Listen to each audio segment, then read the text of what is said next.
Sim, a única pergunta que fica na cabeça da gente é: como chegamos a esse ponto? Se você olha para a direita, tem Lula. Se você olha para a esquerda, tem Alexandre de Moraes. Se você olha para frente, tem a Janja. Basicamente, a gente se sente completamente impotente perante a tudo que está acontecendo. E vamos lá. Você não precisa gostar do Bolsonaro, você não precisa ter feito campanha para ele, ser bolsonarista, nada disso. Mas o que eu vou dizer agora não é para quem concorda com ele, mas para você que talvez não está entendendo o que está acontecendo. Afinal de contas, o que tem a ver Bolsonaro Moraes com a sua vida?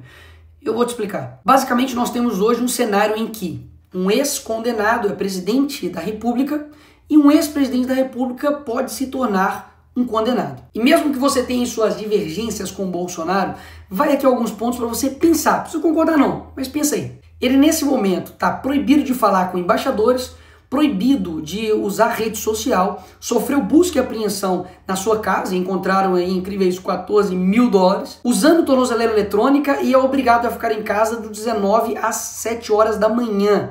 E está proibido de falar com o próprio filho, Eduardo. Aí vem os meus pontos. Alguém que roubou a INSS, que foram bilhões, está usando tornozeleira eletrônica? Você já viu algum traficante, estuprador, alguém aí que roubou bilhões às estatais, ficando impossibilitado de conversar com seu próprio filho? Ou seja, o script é o mesmo. E quando você entender que nós não estamos em uma democracia, você vai entender o porquê o que estão fazendo com o Bolsonaro afeta também a sua vida. Porque afinal de contas, se eles estão fazendo isso com o ex-presidente da República, o cara basicamente mais popular do Brasil, o que eles não vão fazer com você? Que é digamos, um mero cidadão. Pastor, um estudante, uma pessoa que tem opiniões na rede social, você que é jornalista, empresário, e aí? O que vai acontecer com você? Vamos colocar mais uma vez aqui os pingos nos is. Bolsonaro, como alguns eu ouvi falar aí da esquerda, não está sendo condenado pelo que ele fez na pandemia. Não. Ele não está sendo condenado por corrupção. Não. Ele literalmente está sendo condenado por uma tentativa de golpe. Ele é a pessoa que está despontando nas pesquisas eleitorais como primeiro lugar contra o Lula. Ou seja, será mesmo que eles estão preocupados com a democracia? Pausa. O Lula que recebe ditador aqui no Brasil, como Nicolás Maduro? Ou será que eles estão preocupados em tirar a oposição para poder vencer as eleições? Hein? O que você acha? Isso literalmente aconteceu na Venezuela e através do STF. Ou seja, a Suprema Corte de lá faz exatamente o que a Suprema Corte daqui está fazendo, especificamente na figura do Alexandre de Moraes. Me parece que no Brasil não tem mais nada mais importante para poder se combater, sei lá, tipo crime organizado. Afinal de contas, Comando Vermelho, PCC e todos os outros que estão aí, estão literalmente destruindo a vida de pessoas, matando, roubando, sequestrando. Mas a preocupação principal da nossa Suprema Corte, nossa Polícia Federal, pelo visto, é uma pessoa que, enfim, tentou dar um golpe lá dos Estados Unidos, em EAD, virtual. Ainda fizeram uma manchete como se $14 mil na casa dele fosse uma coisa, assim, absurda. Ai, bicho, eu sou crente, eu não posso xingar. Mas a vontade que dá de falar, velho, vai pra... Porque nós tivemos agora, na história recente do Brasil, corruptos com malas e malas e malas de dinheiro na casa. E o que aconteceu com esses caras? É isso mesmo, nada. Pessoas que foram condenadas por 400 anos, como o Sérgio Cabral, tá agora sendo influenciador no Rio de Janeiro, gravando um videozinho. Então, peraí, você não precisa gostar do Bolsonaro, não.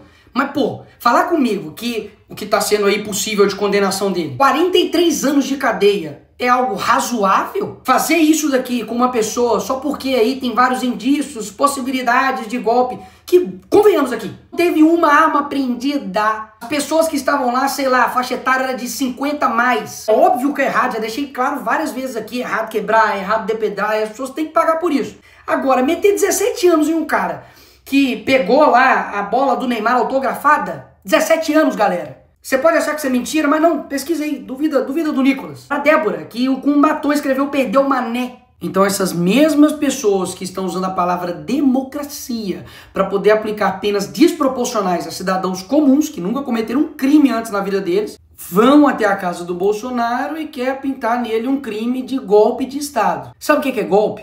Golpe é lavar dinheiro, é quebrar estatal, é desviar bilhões de reais. Isso sim é golpe. Sabe o que é golpe? É um juiz que não teve uma caramba de um voto, que não é representante de ninguém e não tem legitimidade para poder tomar as decisões, tomar todas as decisões do Brasil. Ou você não sente isso? De que tudo o Alexandre de Moraes decide. E um ponto importantíssimo, tudo isso aconteceu um dia depois do Donald Trump mandar uma carta assinada por ele em apoio ao Bolsonaro, deixando claro que as perseguições, que tudo que está acontecendo com ele é uma injustiça, é caixas bruxas e, obviamente, poxa, estão fazendo isso para poder tirar ele das eleições. E nessa parte, a esquerda me vem com: ai, e a soberania do Brasil, Nicolas? E a soberania do Brasil? Eu concordo que, óbvio, o Brasil precisa, sim, ser soberano. Mas o que soberania significa, criatura? Significa que o país possa ter autonomia sobre suas decisões. E até aí tudo bem. O Brasil está dando um exemplo de como não ser diplomático, né? Porque eu não sei se você sabe, mas os Estados Unidos não é uma economia que você pode falar: ah, quer saber, não quero ver você. Porque antes da campanha, o Lula falava que com uma cerveja e uma conversa de bar resolveria uma guerra. E agora não está conseguindo resolver uma questão de tarifa. Só para lembrar aí.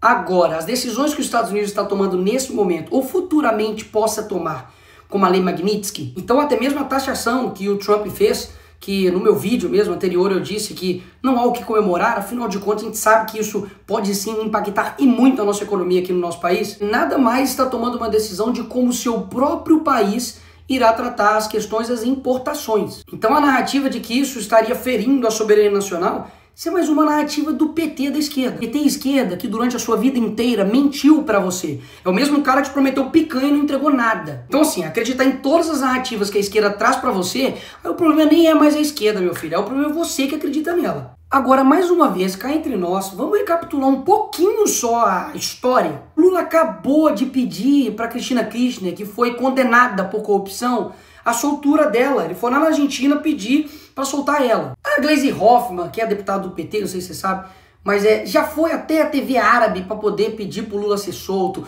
O PT foi em outros órgãos internacionais para poder falar para o Lula ser solto, contra o impeachment da Dilma, enfim. Fizeram isso milhares de vezes. E aí no caso deles é ajuda. Não, nós estamos aqui ajudando. Aí quando é o Eduardo, aí não. Aí é ataque à soberania nacional, é crime. Peraí. Eles não fizeram isso a vida inteira. E tem tipo de coisa que você tem que ir ver. Coloca aí no Google assim, ó, Foro de São Paulo. Vai ver que desde 1990 os caras estão influenciando externamente todos os países da América Latina e principalmente o nosso país. E uma perguntinha aqui gostosa aí pra você que é de esquerda ou canhotinha. Qual seria a sua reação se o Donald Trump, nesse exato momento agora, mandasse um avião aqui pro Brasil para poder buscar e resgatar Jair Bolsonaro? Fala pra mim a verdade, qual seria a sua reação? Ataque à soberania, pipipipopopó e não sei o que, não é? Mas foi exatamente isso que o Lula fez com a ex-primeira-dama do Peru, que foi condenada por corrupção. Usou o seu dinheiro de pagador de impostos, usou o avião das Forças Armadas Brasileiras para poder ir lá e resgatar ela. Opa, peraí! O Lula não tá ferindo a soberania, não? Ou seja, todo o script é o mesmo. Eles fazem a coisa errada, destroem o país, colocam a culpa no outro e depois criam um caos e depois se apresentam como uma solução. Mas e aí, Nicolas, o que nós vamos fazer? Aqui você chega na parte final, mas não menos importante do vídeo. Não, nós não estamos vivendo em uma democracia. Então, vamos partir daí. Em uma democracia normal, o Senado iria colocar freios e contrapesos com o STF. O STF seria uma corte não política, mas uma corte que iria zelar pela nossa Constituição. E o Congresso iria elaborar suas leis, ver o que é melhor para o país e, enfim, também poder fazer emendas à Constituição para poder também frear os poderes dos outros demais poderes. Mas não é esse Brasil que a gente vive. Então esperar de mim ou dos outros deputados que a gente faça algo dentro da regra do jogo que irá mudar um jogo que eles não seguem a regra do jogo, é loucura imaginar essa forma. E eu tenho um exemplo aqui perfeito para poder te dar. No caso, por exemplo, do IOF, que houve um aumento de imposto pelo PT, claro, e Haddad, o Congresso viu isso e falou, vamos derrubar. E nós derrubamos. O que o Lula fez? Foi lá e derrubou a nossa decisão. O que nós fizemos? Fomos lá e derrubamos a decisão dele. O que o PT fez? Levou pro STF. Chegou no STF, o Moraes decidiu o quê? IOF, tá tudo bem, vai rolar. Ou seja, é como se eu fosse um jogador, fui lá no jogo, fiz 3 gols. Finaliza o jogo, nós ganhamos a partida, e aí o juiz fala, não. Os seus 3 gols não valeu, Nicolas. Na verdade, quando você faz um gol, o gol vai pro outro time. Então, vitória do time contrário. O jogador tem culpa nisso?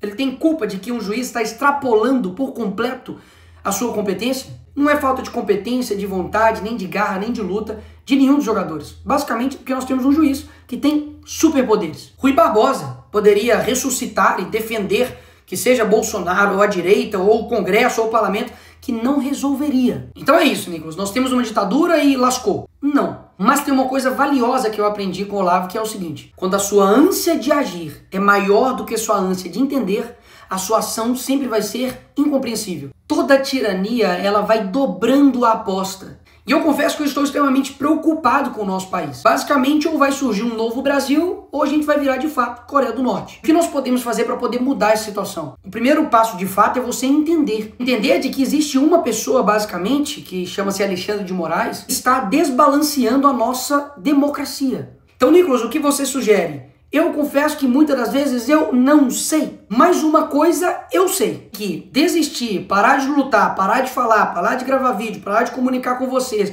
parar de falar a verdade, isso não é o caminho. Então esse é o primeiro passo, de que da mesma forma como eles não desistem, porque você tem a sensação de que tipo, eles não param nunca, um dia isso, um dia aquilo, parece tipo assim, psicopatas no poder. Mas eles não param. E o que geralmente acontece com a gente, que, poxa, somos pessoas que só querem ter um Brasil legal, cara. Só querem ter um Brasil seguro, só querem ter uma economia pungente, só querem ter sabe, empresas que funcionem, trabalhadores que sejam respeitados, pessoas que possam viver a sua vida bem, que estejam, sabe, trabalhando para o nosso país. Mas existe uma galerinha que não. Eles não querem que isso aconteça. E eu sei que esses caras não vão largar o osso, amigo. De qualquer jeito, eles vão até o fim. Mas a gente também precisa ir até o fim. E por fim, o ponto mais importante. Eu não tenho dúvidas que Deus não está com os olhos fechados para o que está acontecendo no nosso país. Existem nesse momento agora centenas de pessoas que choram, que estão distantes das famílias, que estão sendo perseguidos injustamente aqui no nosso país. E muita gente fica calada, muita gente não se move,